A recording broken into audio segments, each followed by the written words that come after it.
જમ જડાફા ખાય પણ ઈ સૌની ચિંતા થાય ઈ માને કેમ વિહરીએ કાગડા હે જમને જીવને વાદ આવતો તો ની વખતે મરકીનો રોગ હતો અને ગામડા ખાલી થઈ ગયેલા અને કહેવાય છે કે ગામમાંથી બધા જતા હતા એમાં એક ડેલાની માલપા માં ઉકારા ભરતી હતી પડકામાં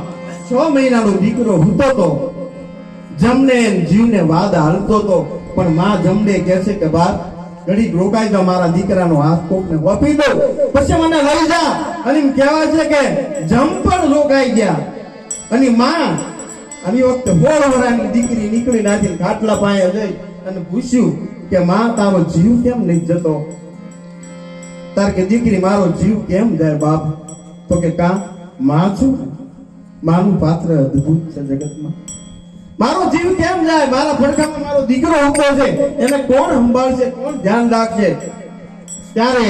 એ દીકરી એટલું બોલી હું ધ્યાન રાખીશ હું સંભાળીશ પણ મારે મારા દીકરાના લગ્નની આશા હતી મારા દીકરાને માં પરણાવો હતો ઈ 12 વર્ષની દીકરીએ એટલું કીધું કે માં લાઈવ જળ હાથમાં અને હું તને વચન આપું હુરતદારાની સાક્ષીએ કે જ્યારે તમારો દીકરો મોટો થશે ને ત્યારે હું એની હારે લગ્ન કરીશ અને જ્યાં જળ મૂક્યું આના મોઢામાં તમારા મોઢામાંથી પ્રાણ વિયાઈ ગયા સાહેબ આ માનું પાત્ર અને ત્યાંથી આગળ આવો જુનાગઢ